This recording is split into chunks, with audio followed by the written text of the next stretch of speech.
Hey everyone, आज की video में डिस्कस करने वाले हैं mechanism of exchange of gases के बारे में। लास्ट वीडियो में डिस्कस कर चुके हैं respiration, types of respiration, principle जो होता है एक्सचेंज ऑफ गैसेस का, और इसके अलावा जो pulmonary air volumes and lung capacities होती है वो सब हम डिस्कस कर चुके हैं। तो इस वीडियो में डिस्कस करेंगे मैकेनिज्म के बारे में। एक्सटर्नल और जो इंटरनल रेस्पिरेशन होगी उनका मैकेनिज्म क्या होगा। वैसे हम एक्सटर्नल और इंटरनल रेस्पिरेशन को डिस्कस कर चुके हैं, लेकिन इनके मैकेनिज्म को आज हम डिस्कस करेंगे। तो अगर हम बात करें सबसे फर्स्ट पल्मोनरी गैस एक्सचेंज और एक्सटर्नल रेस्पिरेशन की, यानी कि लंग्स के अंदर गैस एक्सचेंज कैसे होगा। इसके अंदर होता है involves the exchange of oxygen of fresh air. Fresh air से जो ऑक्सीजन आएगी, यानी कि अगर हम बात करें यहाँ पे प्रेजेंट है सपोज लंग एल्वेलस यहाँ पे प्रेजेंट है, तो लंग एल्वेलस से में जो फ्रेश एयर से ऑक्सीजन आएगी ब्लड के अंदर, और जो carbon dioxide of the blood, और जो कार्बन डाइऑक्साइड है ब्लड से वो जाएगी पल्मोनरी एल्वेलाई के अंदर, और सिंपली हम एल्वेलाई भी बोल सकते हैं या फिर हम बोल सकते हैं लंग्स के अंदर थ्रू म्यूकस। तो उसको हम क्या बोलेंगे, पल्मोनरी गैस एक्सचेंज और एक्सटर्नल रेस्पिरेशन।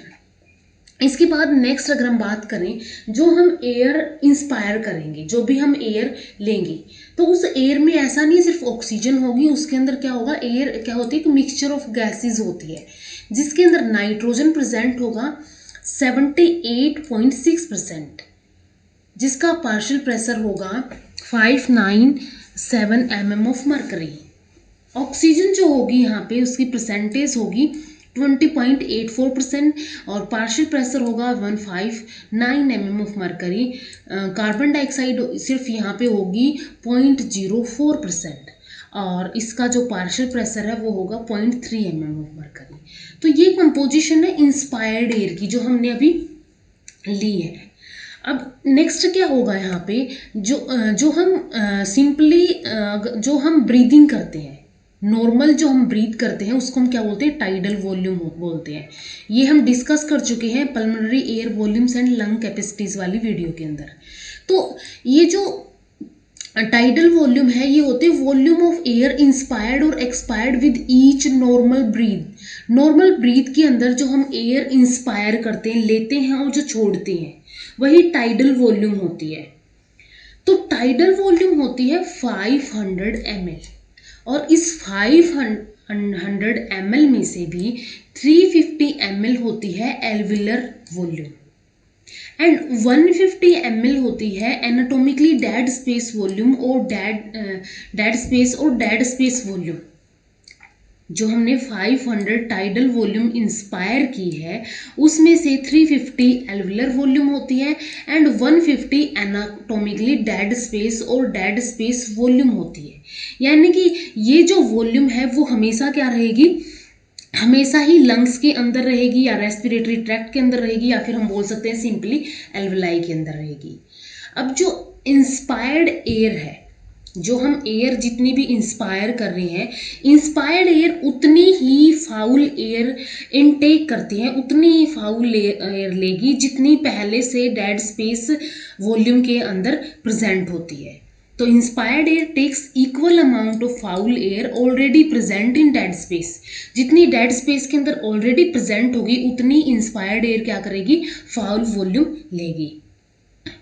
इसके बाद जो भी एयर लंग्स के अंदर आएगी, नेक्स्ट जो लंग्स के अंदर और पल्मोनरी एल्वेलाई और लंग्स एल्वेलाई के अंदर जो एयर आएगी, जो इंस्पायर्ड एयर ली थी वो किसके अंदर आएगी, एल्वेलाई के अंदर आएगी। तो ये जब एल्वेलाई के अंदर एंटर करेगी तो उसके अंदर ऑक्सीजन का लेवल कम हो जाएगा और कार्बन डाइऑक्साइड का लेवल ज़्यादा हो जाएगा देन द इंस्पायर्ड एयर। यानी जो एयर अभी ली है और जो एल्वेलाई के अंदर एयर प्रेजेंट है उसके अंदर लेस ऑक्सीजन होगी, मोर कार्बन डाइऑक्साइड होगी, क्योंकि उसको क्या करना है, बाहर निकालना है, क्योंकि उसके अंदर बहुत ज़्यादा कार्बन डाइऑक्साइड प्रेजेंट है देन द इंस्पायर्ड एयर। तो इसके बाद नेक्स्ट क्या होगा, एल्विलाई के अंदर ये जो इंस्पायर्ड एयर आई थी जिसके अंदर मोर तो O2 थी लेकिन लेस कार्बन डाइऑक्साइड थी। हमने अभी कंपोजिशन की बात की थी, उसके अंदर 20.84% तो ऑक्सीजन थी एंड ओनली 0.04% कार्बन डाइऑक्साइड थी। तो ये इंस्पायर्ड एयर फाउल एयर से क्या करेगी, मिक्स होगी, मिक्स हो जाएगी, इन दोनों की मिक्सिंग हो जाएगी यहाँ पे एल्विलाई के अंदर। मिक्सिंग होने के बाद क्या होगा, अब यहाँ पे जो CO2 है कॉन्स्टेंटली डिफ्यूज करेगी from pulmonary blood into the alveoli. Pulmonary blood से ये एल्विलाई के अंदर क्या करेगी, अब डिफ्यूज़ करेगी। जैसे हमने इस डायग्राम की बात की थी, यहाँ पे ये ब्लड कैपिलरी हो गई कोई भी, और यहाँ पे प्रेजेंट है एल्विलाई, ये एल्विलाई होगी, लंग एल्विलाई होगी। तो इसके अंदर जो ब्लड के अंदर CO2 प्रेजेंट है, यहाँ पे जो CO2 प्रेजेंट है वो क्या करेगी, अब डिफ्यूज होगी, कॉन्स्टेंटली डिफ्यूज होगी लंग एल्विलाई के अंदर। तो जो कंपोजिशन थी एल्विलर एयर की वो इंस्पायर्ड एयर से बहुत ज़्यादा डिफरेंट हो जाएगी। अब एक तो उसके अंदर क्या हो गया, फाउल एयर मिक्स हो गई है, तो इसकी जो कंपोजिशन है वो डिफरेंट हो जाएगी। तो कंपोजिशन क्या होगी अब इस टाइम पे एल्विलर एयर की, नाइट्रोजन हो जाएगी 74.09%, पहले थी यहाँ पे 78.6% थी। तो इसका पार्शियल प्रेशर भी क्या हो जाएगा, यहाँ पे डिक्रीज हो जाएगा, 569 हो जाएगा यहाँ पे। ऑक्सीजन जो है पहले प्रेजेंट थी 20.84% थी, और अब यहाँ पे कितनी हो गई है 13.6%, और इसका पार्शियल प्रेशर कितना हो गया 104 mm of mercury. Carbon dioxide पहले थी सिर्फ ओनली 0.04% ओनली, अब कितनी हो गई है 5.3%, यानी कि इसका पार्शियल प्रेशर कितना हो गया 40 mm ऑफ मरकरी। तो इंस्पायर्ड एयर से एल्विलर एयर की कंपोजिशन क्या हो गई है, अब मच डिफरेंट हो गई है। इसके बाद जो ये लंग एल्विलाई थी वो क्या करेगी, इस एयर को सप्लाई करेगी। Lung alveoli are supplied with venous blood by capillaries of the pulmonary artery. जो पल्मोनरी आर्टरी होगी उसके थ्रू क्या की जाएगी, अब यहाँ पे वापस से सप्लाई की जाएगी लंग एल्विलाई को। जैसे कि अगर हम बात करें, यहाँ से ऑक्सीजन आई थी, ये ब्लड के अंदर गई, और ब्लड से ये ऑक्सीजनेटेड ब्लड हुआ और फिर ये गया टिश्यूज के पास, और ये वापस कहाँ से आएगा, ये आएगा यहाँ से, यानी कि डीऑक्सीजनेटेड ब्लड जो है वो किसके थ्रू आएगा, पल्मोनरी आर्टरी के थ्रू आएगा। तो पल्मोनरी आर्टरी अब क्या करेगी, यहाँ पे जो एल्विलाई है उसको सप्लाई करेगी। अब यहाँ पे ब्लड वॉल्यूम जो होगी लंग्स के अंदर जो ब्लड वॉल्यूम होगी वो होगी अबाउट 450 ml, और इन 450 ml का भी 70% होता है पल्मोनरी कैपिलरीज के अंदर। जो पल्मोनरी कैपिलरीज होगी उनके अंदर 70% होगा इस 450 ml का। अब ये जो पल्मोनरी कैपिलरीज है इनका डायमीटर होता है ओनली 5 माइक्रोमीटर, और जो एवरेज थिकनेस होती है रेस्पिरेटरी मेम्ब्रेन की वो होती है 0.6 माइक्रोमीटर। यानी कि अगर हम यहाँ पे बात करें, यहाँ पे क्या प्रेजेंट होगी, यहाँ पे बीच में प्रेजेंट होगा रेस्पिरेटरी सरफेस, जो रेस्पिरेटरी मेम्ब्रेन है, या फिर हम बोल सकते हैं रेस्पिरेटरी मेम्ब्रेन होगी जिसके थ्रू ये ट्रांसपोर्ट होगा, एक्सचेंज होगा। उसकी थिकनेस जो है वो होगी 0.6 माइक्रोमीटर, और यहाँ पे बहुत सारी कैपिलरीज प्रेजेंट होंगी, उन कैपिलरीज की जो डायमीटर है वो है सिर्फ 5 माइक्रोमीटर, उनका डायमीटर है 5 माइक्रोमीटर। इसके बाद नेक्स्ट क्या होगा, ये जो 5 माइक्रोमीटर जो साइज है इनका, 5 माइक्रोमीटर साइज अलाउ करेगा कि जो एक्सचेंज है गैसेस का वो रैपिडिटी के साथ हो, वो बहुत ज़्यादा फास्ट हो। इसके बाद अगर हम नेक्स्ट बात करें अपटेक ऑफ ऑक्सीजन की, ये एक और डायग्राम होगा जिसके अंदर ये लंग एल्विलाई थी। लंग एल्विलाई क्या करेंगी, अब ऑक्सीजन को लेके आएंगी, ऑक्सीजन आ गई, ऑक्सीजन जाएगी पल्मोनरी वेन के through left side of the heart, यानी ओर्टा में गई, यहाँ पे एट्रिया के अंदर गई, एट्रियम से वेंट्रिकल के अंदर गई। इसके बाद ये ओर्टा के थ्रू चली गई आर्टरीज के अंदर, और यहाँ से ये बॉडी टिश्यूज के अंदर गई। बॉडी टिश्यूज से कार्बन डाइऑक्साइड वापस ली गई, और ये कार्बन डाइऑक्साइड गई वेन्स के अंदर, वेन्स से ही गई right side of the heart के अंदर, राइट साइड से नेक्स्ट ये पल्मोनरी आर्टरीज के थ्रू वापस चली गई लंग एल्विलाई के अंदर। तो ये सर्कुलेशन यहाँ पे चलेगा। ये जो यहाँ पे जो इस साइड आएगी वो होगी ऑक्सीजनेटेड, और जो इस साइड होगी ब्लड जो होगा वो होगा डी ऑक्सीजनेटेड ब्लड। इसके बाद Uptake of oxygen by the pulmonary blood. Blood कैसे अपटेक करेगा अब इस ऑक्सीजन को, जो लंग्स के अंदर ऑक्सीजन आई है उसको ब्लड कैसे अपटेक करेगा। तो सबसे फर्स्ट यहाँ पे क्या होगा, जो भी यहाँ पे पार्शियल प्रेशर होगा और डिफ्यूजन होगा उसके थ्रू यहाँ पे क्या होगा, मेनली एक्सचेंज होगा। तो सबसे फर्स्ट जो ऑक्सीजन एल्विलाई के अंदर आएगी, लंग्स एल्विलाई के अंदर आएगी, ये जो यहाँ पे दिखाया हुआ है ये है लंग एल्विलाई, और ये कैपिलरी की बात हो रही है, यानी कि ब्लड के अंदर आएगी। तो जो एल्विलाई के अंदर ऑक्सीजन आएगी उसका पार्शियल प्रेशर होगा 104 mm ऑफ मर्करी। इसका पार्शियल प्रेशर है 104 mm ऑफ मर्करी, यानी कि एक तरह से हम बोल सकते हैं यहाँ पे ये हाई पार्शियल प्रेशर इसका होता है जब भी आती है एल्विलाई के अंदर। अब अगर हम पल्मोनरी कैपिलरी की बात करें, पल्मोनरी कैपिलरी के अंदर क्या होगा, अब जो यहाँ पे पार्शियल प्रेशर होगा वो होगा 40 mm ऑफ मर्करी। सिर्फ आई जब कितना था यहाँ पे 104 था, और जब जो पल्मोनरी कैपिलरीज है उसके अंदर प्रेजेंट है ओनली 40 mm ऑफ मर्करी। तो यहाँ पे जो प्रेशर जो एक तरह से हम बोल सकते हैं जो डिफरेंस क्रिएट हुआ है उसको बोलते हैं इनिशियल प्रेशर डिफरेंस, जो कि है 64 mm ऑफ मर्करी का। तो ये 64 mm ऑफ मर्करी का जो जो इनिशियल प्रेशर डिफरेंस क्रिएट हुआ है उसकी वजह से एल्विलाई से पल्मोनरी कैपिलरीज के अंदर ऑक्सीजन आ जाएगी। जो ऑक्सीजन है वो क्या हो जाएगी, डिफ्यूजन हो जाएगा एल्विलाई से या फिर पल्मोनरी एल्विलाई से पल्मोनरी कैपिलरीज के अंदर।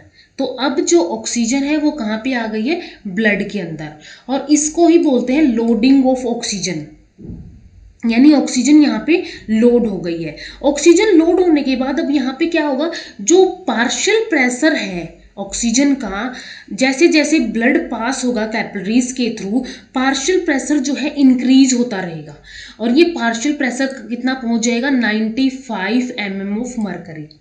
जब ये वीनस एंड तक पहुंचेगा तो ये हो जाएगा 95 mm ऑफ मर्करी। अगर हम इसको ग्राफ की हेल्प से देखें, सब ये है ब्लड का पार्शियल प्रेशर, और अगर हम यहाँ से बात करें ये पहले 40 था, जैसे ही डिफ्यूजन होने के बाद कैपिलरीज के थ्रू जब ये ऑक्सीजन मूव करेगी तो इसका पार्शियल प्रेशर क्या हो जाएगा, इंक्रीज हो जाएगा, ब्लड पार्शियल प्रेशर इंक्रीज हो जाएगा, और ये 95 mm ऑफ मर्करी तक हो जाएगा। तो यहाँ पे राइज हुआ है पार्शियल प्रेशर के अंदर।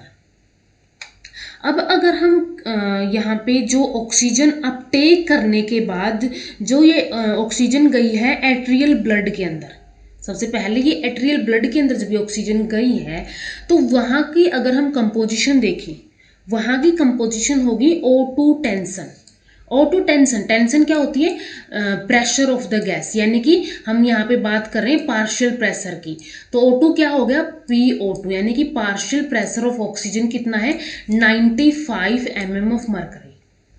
O2 कंटेंट कितना है यहाँ पे 19.8 ml पर 100 ml ऑफ द ब्लड, यानी कि 100 ml ब्लड के अंदर 19.8 ml किसका प्रेजेंट है, ऑक्सीजन का प्रेजेंट है, ऑक्सीजन कंटेंट प्रेजेंट है। परसेंट सेचुरेशन ऑफ हीमोग्लोबिन कितना होगा यहाँ पे 97 to 99%। इसका मतलब क्या हुआ यहाँ पे, यानी कि जो हीमोग्लोबिन ऑक्सीजन के साथ बाइंड कर रहा है, वो जितना भी मैक्सिमम लेवल तक कर सकता है वो कर चुका है, और वो लेवल क्या है 97 to 99% तक वो सैचुरेट हो चुका है, उसके साथ ऑक्सीजन बाइंड कर चुकी है। अगर हम बात करें, ये था एक नॉर्मल जो कंडीशन होगी। अगर हम हैवी एक्सरसाइज की बात करें, जब हैवी एक्सरसाइज करते हैं हम, तो उस टाइम पे increase in number of blood capillaries participating in the diffusion, जो ये डिफ्यूजन हो रहा है ड्यू टू पार्शियल प्रेशर, जो इनिशियल प्रेशर डिफरेंस क्रिएट हुआ है उसकी वजह से जो डिफ्यूजन होगा, उसके अंदर जो नंबर ऑफ ब्लड कैपिलरी जितनी पार्टिसिपेट कर रही थी उनका नंबर इंक्रीज हो जाएगा, ताकि वो मैक्सिमम डिफ्यूज कर सके। मैक्सिमम जो क्योंकि अब हैवी एक्सरसाइज के टाइम पे ज़्यादा ऑक्सीजन की रिक्वायरमेंट होगी, अबाउट 20 टाइम्स ज़्यादा रिक्वायर्ड होगी नॉर्मल अमाउंट ऑफ ऑक्सीजन से। तो इसकी वजह से क्या होगा, जो कार्डिक आउटपुट है वो भी इंक्रीज हो जाएगा, और इसकी वजह से यहाँ पे जो ड्यूरेशन था ब्लड का पल्मोनरी कैपिलरीज के अंदर वो रिड्यूस हो जाएगा, वो अबाउट 1/2 तक रिड्यूस हो जाएगा नॉर्मल से, और जो ब्लड है वो कंप्लीटली सैचुरेट हो जाएगा। ब्लड तो हम नहीं बोलेंगे यहाँ पे, हीमोग्लोबिन कंप्लीटली सैचुरेट हो जाएगा, क्योंकि वो ज़्यादा से ज़्यादा ऑक्सीजन बाइंड करेगा, ऑक्सीजन बाइंड करके वो एक्सचेंज करेगा, ट्रांसपोर्ट करेगा, और इसकी वजह से डिफ्यूजन कैपेसिटी भी इंक्रीज हो जाएगी। अब ऐसा तो है नहीं कि ऑक्सीजन लेके तो आ रहा है लेकिन वो इकट्ठी हो जा रही है, वो क्या होती जाएगी, नेक्स्ट पास होती जाएगी थ्रू रेस्पिरेटरी मेम्ब्रेन। तो इस जो रेस्पिरेटरी मेम्ब्रेन है वो भी 3 टाइम्स तक क्या हो जाएगी, उसकी कैपेसिटी इंक्रीज हो जाएगी, ताकि वो जल्दी से जल्दी ऑक्सीजन जो है उसको एक्सचेंज कर सके, उसको डिफ्यूज कर सके। तो ये अगर हम बात करें, ये एल्विलाई हो गई, लंग एल्विलाई, और ये हो गया यहाँ पे ब्लड, और यहाँ बीच में प्रेजेंट होता है, बीच में प्रेजेंट होगा रेस्पिरेटरी मेम्ब्रेन और रेस्पिरेटरी सरफेस प्रेजेंट होगा, इसके थ्रू यहाँ पे क्या होना है, एक्सचेंज होना है। तो ये रेस्पिरेटरी सरफेस क्या है, 3 टाइम्स इसकी कैपेसिटी, डिफ्यूजन कैपेसिटी इंक्रीज हो जाती है, जिसकी वजह से ज़्यादा ऑक्सीजन क्या हो सके, डिफ्यूज हो सके, क्योंकि रिक्वायरमेंट अब इस टाइम पे एक्सरसाइज के टाइम पे ज़्यादा होती है। नेक्स्ट हम बात करेंगे Uptake of carbon dioxide by the air. Carbon dioxide कैसे अपटेक होगी एयर के थ्रू। तो सबसे पहले एल्विलाई प्रेजेंट है यहाँ पे, ये एल्विलाई होगी, ये कैपिलरी हो गई, ये जैसे हमने अपटेक ऑफ ऑक्सीजन की बात की थी वैसे ही यहाँ पे एल्विलाई प्रेजेंट है, और साथ में यहाँ पे पल्मोनरी कैपिलरीज प्रेजेंट है। अब हमने डिस्कस किया था, जब बाहर निकलेगी और कार्बन डाइऑक्साइड बाहर निकलेगी उस टाइम पे जो वीनस ब्लड होगा उसके थ्रू वो मूव जाएगी, वहाँ पे वीनस ब्लड प्रेजेंट होगा। तो जैसे ही जो कार्बन डाइऑक्साइड है वीनस ब्लड के अंदर एंटर करेगी, तो उस टाइम पे इसका पार्शियल प्रेशर जो है वो होगा 46 mm ऑफ मर्करी। ये जो पार्शियल प्रेशर है ये है 46 mm ऑफ मर्करी है यहाँ पे पल्मोनरी कैपिलरीज के अंदर, यानी कि वीनस एंड से आई, वीनस ब्लड से आई, उसके बाद ये एंटर करेगी पल्मोनरी कैपिलरीज के अंदर। पल्मोनरी कैपिलरीज के अंदर इसका पार्शियल प्रेशर है, partial pressure of carbon dioxide है 46 mm ऑफ मर्करी। लेकिन अगर हम बात करें एल्विलस या फिर एल्विलाई के अंदर partial pressure of carbon dioxide की, वहां पे है 40 mm ऑफ मर्करी। तो अगेन क्या हो गया 46 और 40, तो इनिशियल प्रेशर डिफरेंस यहाँ पे 46 एंड 40, तो कितना हो गया यहाँ पे 6 हो गया, 6 mm of mercury initial pressure difference create हो गया है। एंड इस इनिशियल प्रेशर डिफरेंस के क्रिएट होने की वजह से, इस initial partial pressure difference create होने की वजह से कार्बन डाइऑक्साइड जो है वो एल्विलाई के अंदर डिफ्यूज कर जाएगी। कार्बन डाइऑक्साइड यहाँ पे क्या कर गई है, डिफ्यूज कर गई है। अब इस कार्बन डाइऑक्साइड को डिफ्यूज करने की वजह से यहाँ पे जो कैपिलरीज के अंदर जो पार्शियल प्रेशर था कार्बन डाइऑक्साइड का वो भी क्या हो गया है 40 mm ऑफ मर्करी हो गया है, वो भी क्या हो गया फॉल कर गया है। पल्मोनरी कैपिलरीज के अंदर। तो अगर हम ग्राफ की बात देखें तो यहाँ पे एट्रियल एंड था, यहाँ पे क्या था अबाउट 46 और 45 एक तरह से पार्शियल प्रेशर यहाँ पे प्रेजेंट था कार्बन डाइऑक्साइड का। जैसे जैसे ये मूव करेगी यानी कि यहाँ पे ये प्रेशर जो इनिशियल प्रेशर डिफरेंस क्रिएट हुआ जिसकी वजह से बाहर की तरफ डिफ्यूज होगी एल्वेलाई के अंदर। अब डिफ्यूज होने की वजह से जो पल्मोनरी कैपिलरीज का जो एक तरह से पार्शियल प्रेशर था वो क्या हो गया है, डिक्रीज हो गया, फॉल हो गया है, और फॉल होके ये 40 तक चला जाएगा। ये कितना आ गया है यहाँ पे 40 तक आ जाएगा पल्मोनरी कैपिलरी ब्लड के अंदर जो कार्बन डाइऑक्साइड का पार्शियल प्रेशर है। तो ये हो गया Uptake of carbon dioxide by the air. कैसे एयर ने क्या की, जो कार्बन डाइऑक्साइड है वो अपटेक की। इसके बाद कुछ फैक्टर्स होते हैं जो कि अफेक्ट करते हैं। Factor determine the rate of gas exchange through respiratory membrane. जो रेस्पिरेटरी मेम्ब्रेन है उससे क्या होगी, गैस एक्सचेंज होगी। तो ये कुछ फैक्टर होंगे जो डिटरमाइन करेंगे कि जो रेट ऑफ गैस एक्सचेंज है वो कैसा है। तो फर्स्ट फैक्टर है thickness of the respiratory membrane. Respiratory membrane की जो थिकनेस है सबसे फर्स्ट फैक्टर है, ये rate of exchange of gases को क्या करेगी, डिटरमाइन कर सकेगी। इसके बाद next is the surface area of the membrane. Membrane का सरफेस एरिया कितना है। Third is the diffusion coefficient of the gas. Diffusion coefficient क्या होगा या फिर डिफ्यूजन कैपेसिटी क्या है गैस की, गैस कितनी डिफ्यूज हो सकती है। ऐसा नहीं है कि कोई भी गैस हमने रेस्पिरेटरी मेम्ब्रेन के अगेंस्ट उसमें से एक्सचेंज कराना चाहे तो हर गैस हो जाएगी। हर गैस का क्या होगा, एक अलग रेट होगा, उसकी एक अलग डिफ्यूजन कैपेसिटी होगी। तो डिफ्यूजन कैपेसिटी होती है जो किसी भी गैस का वॉल्यूम होता है वो रेस्पिरेटरी मेम्ब्रेन से 1 मिनट के अंदर 1 mm ऑफ मरकरी के प्रेशर डिफरेंस के अंडर कितना मूव कर पाती है, कितना एक्सचेंज होती है, फिर कितना डिफ्यूज होती है, वो उसकी डिफ्यूजन कैपेसिटी होगी। अगर हम बात करें डिफ्यूजन कैपेसिटी में, जो रेस्पिरेटरी गैसेस है carbon dioxide and oxygen.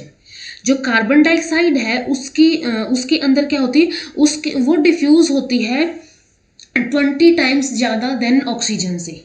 Oxygen से 20 टाइम्स ज़्यादा जो है वो डिफ्यूज हो सकती है।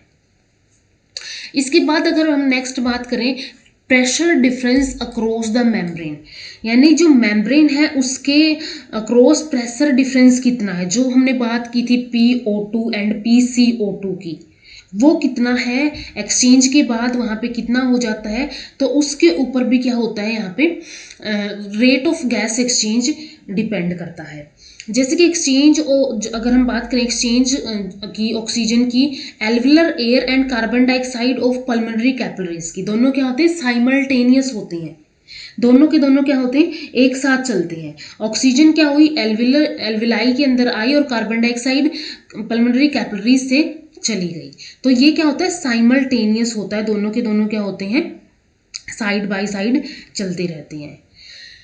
इसके बाद अगर हम डिफ्यूजन कैपेसिटी की बात करें ऑक्सीजन की, diffusion capacity for oxygen under rest, simple rest के ऊपर है, कोई भी नॉर्मल जो अडल्ट हो गया तो अगर सिंपल रेस्ट के ऊपर है उस टाइम पे होगी ओनली अबाउट 21 ml पर मिनट पर mm ऑफ मरकरी। अगर हैवी एक्सरसाइज की हम देखें डिफ्यूजन कैपेसिटी, ऑक्सीजन की डिफ्यूजन कैपेसिटी हाई एक्सरसाइज के टाइम पे तो ये इंक्रीज हो जाती है 65 ml पर मिनट पर mm ऑफ मरकरी, यानी कि 1 मिनट के अंदर 1 mm ऑफ मरकरी प्रेशर के अंडर 65 ml ऑफ जो ऑक्सीजन है वो क्या होगी, डिफ्यूज होगी। अगर डिफ्यूजन कैपेसिटी की हम कार्बन डाइऑक्साइड की डिफ्यूजन कैपेसिटी की बात करें अंडर रेस्ट तो ये होती है 400 to 450 ml पर मिनट पर mm ऑफ मरकरी। इससे क्या होती है, ऑक्सीजन से इसकी 20 टाइम्स ज़्यादा होती है। और diffusion capacity for carbon dioxide in heavy exercise, अगर हम हैवी एक्सरसाइज की बात करें तो उसके अंदर ये 1200 to 1300 ml पर मिनट ऑफ पर mm ऑफ मरकरी हो जाती है, यानी कि ये इंक्रीज हो जाती है अबाउट 3 टाइम्स।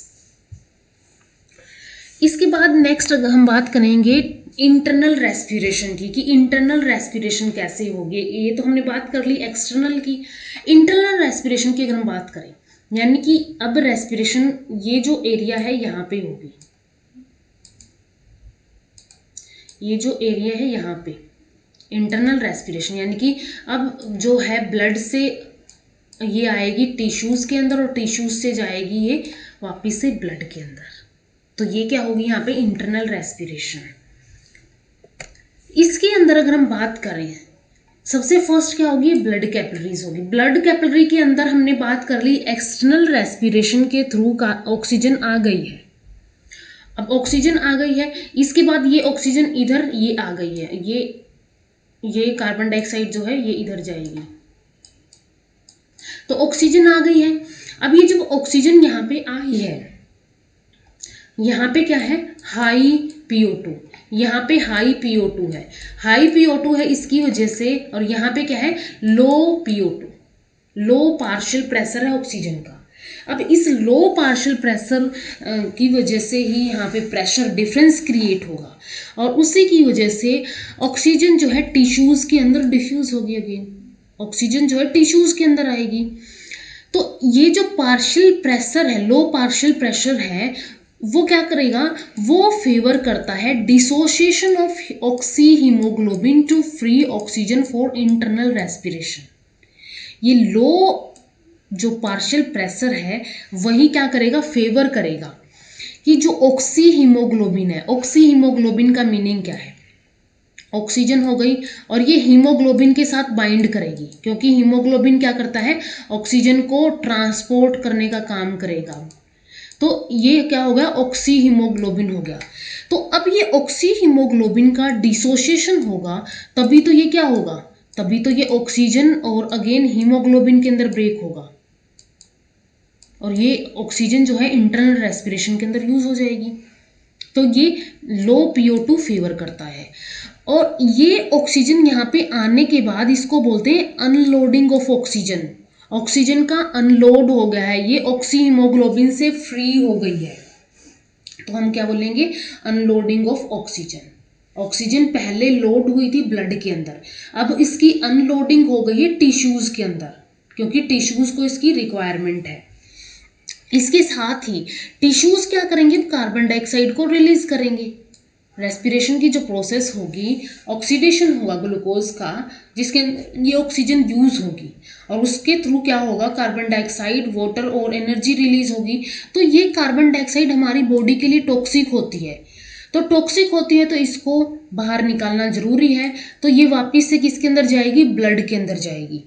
तो ये क्या होगी, टोटल इंटरनल रेस्पिरेशन होगी, जिसके अंदर blood to tissues oxygen unload हुई एंड कार्बन डाइऑक्साइड जो है वापस ब्लड के अंदर गई। ये क्या हो गई, गैस एक्सचेंज इन टिश्यूज और इंटरनल रेस्पिरेशन।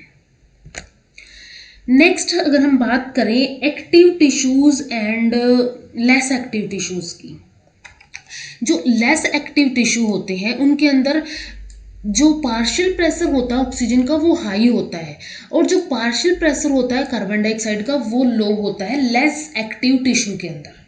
ठीक है, अब लेस एक्टिव टिश्यू का मीनिंग क्या है कि ये इस टिश्यू के अंदर ऑक्सीजन तो प्रेजेंट है लेकिन वो यूज नहीं कर रहा है, वो एक्टिव नहीं है। सेम जैसे अगर हमारे फोन के अंदर मोबाइल डाटा तो है लेकिन वो सिर्फ ऑन है, हम उसको यूज नहीं कर रहे हैं, तो उस टाइम पे जो मोबाइल डाटा है वो ज्यादा होगा, यानी कि PO2 ज्यादा होगी जो आई है, जो उसके अंदर प्रेजेंट है।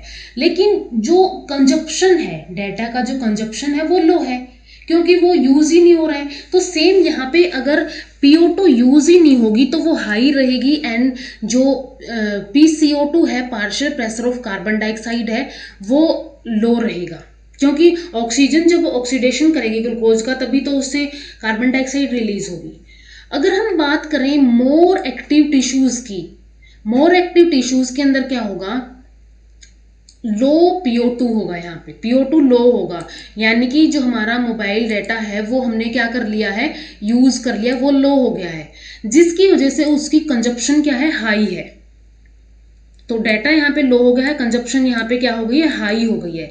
तो ये जो PO2 है, यानी कि ये जो पार्शियल प्रेशर ऑफ ऑक्सीजन है वो ज़्यादा से ज़्यादा यूज हो रही है, यूज हो रहा है उसकी वजह से। तो यहाँ पे जो PO2 है वो लो हो गई है, और यूज होने के बाद ऑक्सीडेशन करने के बाद जो CO2 रिलीज हुई है वो क्या हो गई है, हाई हो गई है। तो मोर एक्टिव टिश्यूज के अंदर लो ऑक्सीजन होगी एंड हाई वहाँ पे कार्बन डाइऑक्साइड प्रेजेंट होगी। अब यहाँ पे मोर एक्टिव टिश्यूज के अंदर यहाँ पे जो हीमोग्लोबिन, ऑक्सी हीमोग्लोबिन था, हमने बात की थी अभी ऑक्सी हीमोग्लोबिन की। तो ऑक्सी हीमोग्लोबिन से यहाँ पे क्या होगा, जल्दी जल्दी यहाँ पे कार्बन डाइऑक्साइड रिलीज होगी, और वही कार्बन डाइऑक्साइड क्या करेगी, ऑक्सीडेशन करेगी ग्लूकोज का, और ये ग्लूकोज ही क्या कर रही है, इस कार्बन डाइऑक्साइड को प्रोड्यूस करेगी, यानी कि यहाँ पे CO2 वाटर एनर्जी रिलीज होगी, वहीं से ये CO2 आएगी। ठीक है। इसके बाद हम अगर बात करें 100 ml ऑफ ब्लड की, 100 ml ऑफ ब्लड के अंदर सिर्फ 4.6 ml ऑफ ऑक्सीजन प्रेजेंट होती है टिश्यूज के अंदर। 100 ml ब्लड के अंदर 4.6 ml ऑफ ऑक्सीजन प्रेजेंट होती है टिश्यूज के अंदर। अब इस 4.6 ml में से भी 4.4 ml होती है oxy haemoglobin, from oxy haemoglobin, and 0.17 ml आती है प्लाज्मा से।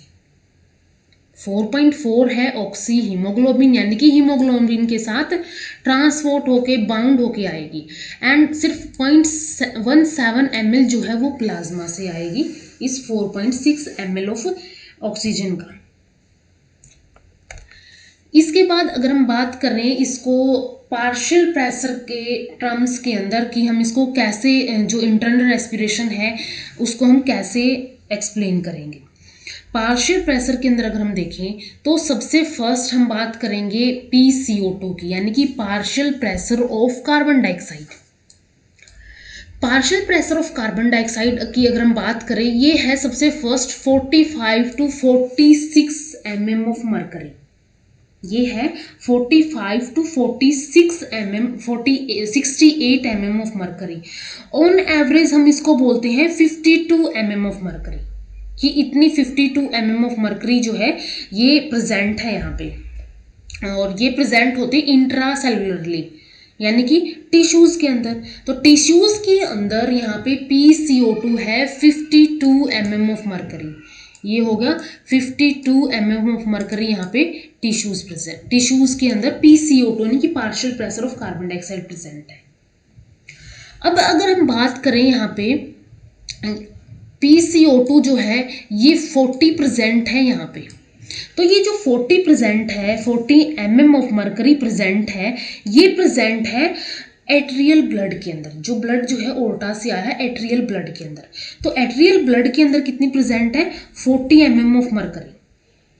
तो इसकी वजह से जो यहाँ पे इनिशियल प्रेशर डिफरेंस बनेगा इन दोनों के बीच में, जो यहाँ पे प्रेजेंट है और जो एट्रियल ब्लड के अंदर प्रेजेंट है, इनका पार्शियल प्रेशर डिफरेंस हो जाएगा 5 to 12 mm of mercury.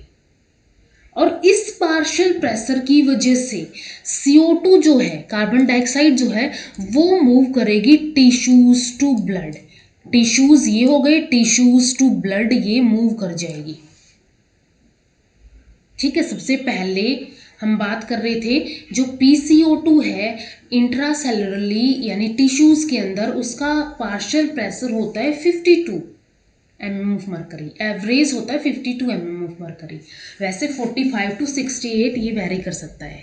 Atrial blood के अंदर जो पार्शियल प्रेशर होता है कार्बन डाइऑक्साइड का, वो होता है 40 mm ऑफ मरकरी।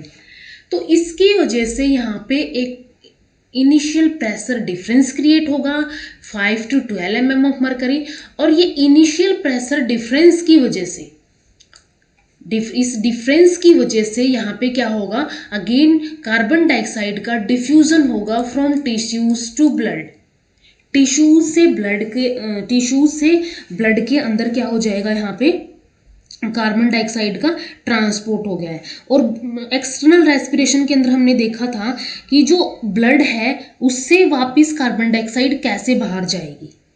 तो ये हमारा यहाँ तक इंटरनल रेस्पिरेशन जो है कार्बन डाइऑक्साइड का कंप्लीट होता है। अब इसके बाद क्या होगा, हमने डिस्कस किया था कि जैसे जैसे ये जो हमने बात की थी कि एक्सटर्नल रेस्पिरेशन के अंदर जो यहाँ से जो कार्बन डाइऑक्साइड जाएगी वापस, उसका जो पार्शियल प्रेशर है वो 46 से 40 पहुंचेगा। 46 यहाँ पे हो गया, तो यहाँ पे जो है 40 यहाँ पे आया था, वापस से कितना हो गया, यहाँ पे 46 हो गया है। तो यहाँ पे क्या हुआ है, कार्बन डाइऑक्साइड के अंदर राइज हुआ है। कार्बन डाइऑक्साइड के पार्शियल प्रेशर के अंदर क्या हुआ है, राइज हुआ है। और ये ब्लड के अंदर 40 to 46 तक राइज हो गया है। 40 to 46 तक यहाँ पे क्या हो गया है, राइज कर गया है। और इसको बोलते हैं loading of carbon dioxide. Carbon dioxide load हो गई है। अनलोड कहाँ पे होगी, वापिस से जाके एल्विलाई के अंदर ये अनलोड होगी। जैसे ऑक्सीजन पहले क्या हुई थी, लोड हुई थी, फिर अनलोड किसके अंदर हुई थी, टिश्यूज के अंदर। वैसे ही कार्बन डाइऑक्साइड की यहाँ पे ब्लड के अंदर लोडिंग हो चुकी है। ब्लड के अंदर क्या हो गई है, लोडिंग हो चुकी है। अब ये 46 से वापस क्या होगा, 46 से ये वापस कहाँ चली जाएगी, बाहर निकल जाएगी। अगर हम बात करें ऑक्सीजन के रिगार्डिंग पार्शियल प्रेशर की इंटरनल रेस्पिरेशन के केस में, तो हमने एक्सटर्नल रेस्पिरेशन के अंदर देखा था कि जब ऑक्सीजन एंटर की थी उसका पार्शियल प्रेशर था 104 mm ऑफ मरकरी, और बाद में वो जाके जब वो हो गया था 95 तक, वो डाउन कर गया था, 95 तक चला गया था। तो अगर हम बात करें, सबसे पहले क्या था, पार्शियल प्रेशर यहाँ पे 95 था। 95 है आर्टेरियल ब्लड के अंदर। और जो टिश्यूज है, क्योंकि अब इसको जाना है ब्लड टू टिश्यू, तो और टिश्यूज के अंदर यहाँ पे इंट्रासेलुलरली इसका जो पार्शियल प्रेशर है वो है सिर्फ 20 mm of mercury. Only 20 mm of mercury present होता है पेरिफेरल टिश्यूज के अंदर। तो इसके बाद क्या होगा, यहाँ पे नेक्स्ट ये यहाँ पे इनिशियल प्रेशर डिफरेंस क्रिएट हो जाएगा 75 mm ऑफ मरकरी का। और इस इनिशियल प्रेशर डिफरेंस की वजह से ऑक्सीजन जो है ब्लड टू टिश्यूज मूव करेगी। ब्लड टू टिश्यूज ऑक्सीजन क्या करेगी, मूव करेगी। यहाँ से ऑक्सीजन जो है एंटर कर चुकी है टिश्यूज के अंदर। तो ये क्या हो गई, यहाँ पे इंटरनल रेस्पिरेशन हो गई है, जिसको हमने क्या बोला था, अनलोडिंग हो गई है ऑक्सीजन की। इसके बाद ये है, ये क्या करेगी अगेन, जब ये अगेन ये क्या करेगी, ये जो है राइज हो जाएगा 40 तक। पार्शियल प्रेशर जो है वापिस से ये राइज हो जाएगा ब्लड के अंदर। ब्लड के अंदर कैसे राइज होगा, इंटरस्टिशियल फ्लूइड के थ्रू। तो ये राइज हो जाएगा। इसके बाद राइज होने के बाद ये नेक्स्ट क्या करेगा, ये यहाँ पे 40 ही है। तो ये हो गया, यहाँ पे क्या हो गया, इंटरनल रेस्पिरेशन ऑफ ऑक्सीजन की ऑक्सीजन कैसे यहाँ पे पार्शियल प्रेशर के थ्रू डिफ्यूज होती है। इसके बाद अगर हम बात करें after exchange of gases at tissue level, tissue level के ऊपर ऑक्सीजन एंड कार्बन डाइऑक्साइड हमने देख ली कि कैसे वो डिफ्यूज हो रही है, कैसे वो एक्सचेंज हो रही है। तो जो वीनस ब्लड होगा उसकी कंपोजिशन क्या होगी, यानी कि जो ब्लड जो वापस क्या जाना है, अब नेक्स्ट जाना है यहाँ पे एल्वुलाई के अंदर, वापस से ये जाएगा। तो जो वीनस ब्लड होगी उसकी कंपोजिशन होगी, इसके अंदर O2 टेंशन और PO2, ये कितना होगा 40 mm ऑफ मरकरी, वापिस से जाके 40 mm ऑफ मरकरी था। O2 कंटेंट इसके अंदर 14.4 ml पर 100 ml ऑफ ब्लड, 14.4 पर 100 ml ऑफ ब्लड यहाँ पे प्रेजेंट होता है। इसके बाद अगर हम नेक्स्ट बात करें परसेंट सेचुरेशन ऑफ हीमोग्लोबिन, ये सिर्फ होता है 75%, सिर्फ 75% तक ही क्या हो पाता है यहाँ पे जो सेचुरेशन है, यानी कि हीमोग्लोबिन ऑक्सीजन के साथ जो बाइंड करेगी वो सिर्फ 75% तक ही बाइंड करती है। इसके बाद नेक्स्ट एक टर्म आती है कोफिशिएंट ऑफ यूटिलाइजेशन। ये क्या होती है, percentage of oxygen used by tissue. अब टिश्यूज कितनी परसेंटेज ऑक्सीजन यूज करेंगे, ये होती है O2 taken up by the tissues from the blood. जो ब्लड से टिश्यूज के अंदर ऑक्सीजन आई थी, divided by O2 content of the atrial blood, और एट्रियल ब्लड के अंदर कितना ऑक्सीजन का कंटेंट प्रेजेंट है, मल्टीप्लाइड बाय 100। तो इससे हम कैलकुलेट कर सकते हैं कोफिशिएंट ऑफ यूटिलाइजेशन। ये फॉर्मूला हो गया। और इस फॉर्मूले से, जैसे कि यहाँ पे अगर हम बात करें, oxygen taken up by tissues from blood, ये 5 ml लिया आया था। एंड जो O2 कंटेंट जो एट्रियल ब्लड के अंदर प्रेजेंट है, ये है 19.8 ml, और इसको 100 से मल्टीप्लाई कर देंगे तो ये जो है हमारा आ जाएगा, यहाँ पे ये आ जाएगा अबाउट 25% तक। ये 25% तक यहाँ पे आ जाएगा। तो यानी जो है 25% क्या होगा, यहाँ पे कोफिशिएंट ऑफ यूटिलाइजेशन होगा टिश्यूज के अंदर।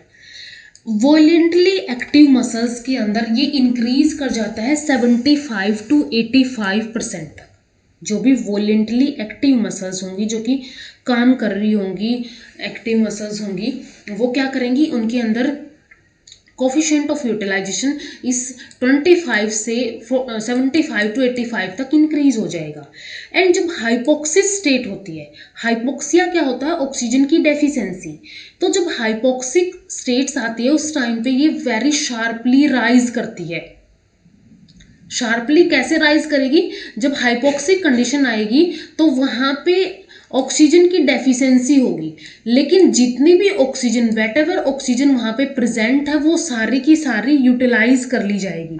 सारी की सारी ऑक्सीजन जो भी अवेलेबल होगी, वो क्या कर ली जाएगी, यूटिलाइज कर ली जाएगी। इसकी वजह से ये राइज करता है शार्पली ये क्या करेगा, राइज करेगा। इसके बाद जितनी भी रेस्पिरेटरी गैसेस, जो रेस्पिरेशन के अंदर गैसेस के अंदर जो डिफरेंट स्टेजेस आई है, इंस्पायर्ड आई पहले, फिर एल्वुलर आई, तो और उसके बाद एक्सपायर्ड होगी, एयर जो एक्सपायर होगी, उनके अंदर अगर हम उनकी कंपोजिशन की बात करें तो ये गैस होगी ऑक्सीजन एंड कार्बन डाइऑक्साइड की हम बात करेंगे। यहाँ पे इंस्पायर्ड एयर के अंदर परसेंटेज आई थी 20.84%, और इसका पार्शियल प्रेशर था 159। इसके बाद एल्वुलर एयर के अंदर ये परसेंटेज डिक्रीज हो गई 13.6, और इसका पार्शियल प्रेशर हो गया 104। एक्सपायर्ड एयर के अंदर ये अगेन क्या है, एल्वुलर एयर से इंक्रीज हो गई 15.7, और इसका पार्शियल प्रेशर हो गया 120 mm ऑफ मरकरी। CO2 की अगर हम बात करें, जब इंस्पायर की थी एयर, उस टाइम पे ओनली 0.04% प्रेजेंट थी, और पार्शियल प्रेशर था इसका सिर्फ 0.3 mm of mercury. Alveolar air के अंदर ये जो है, जब ये फाउल एयर के साथ मिक्स हुई, उस टाइम पे ये हो गया 5.3% हो गई, और इसका पार्शियल प्रेशर हो गया 40 mm ऑफ मरकरी। और एक्सपायर्ड एयर के अंदर ये अगेन क्या कर गई, डिक्रीज कर गई 3.6%, और इसका पार्शियल प्रेशर हो गया 27 mm ऑफ मरकरी। तो ये तीनों जो एयर थी, इंस्पायर्ड, एल्वुलर और एक्सपायर्ड, उनकी कंपोजिशन है कि उनके अंदर कैसे कैसे चेंज आया। नेक्स्ट लेक्चर में हम डिस्कस करेंगे transport of respiratory gases in blood, यानी कि अब हमने डिस्कस किया मैकेनिज्म। नेक्स्ट लेक्चर में हम डिस्कस करेंगे transport of oxygen, transport of carbon dioxide solution as haemoglobin, oxyhaemoglobin as carbonic acid, as bicarbonate of sodium and potassium, and as carbamino haemoglobin. ये हम ट्रांसपोर्ट ऑफ रेस्पिरेटरी गैसेज जो है next lecture के अंदर discuss करेंगे। If you like the video, please do like, share with your friends and subscribe the channel. Thank you so much.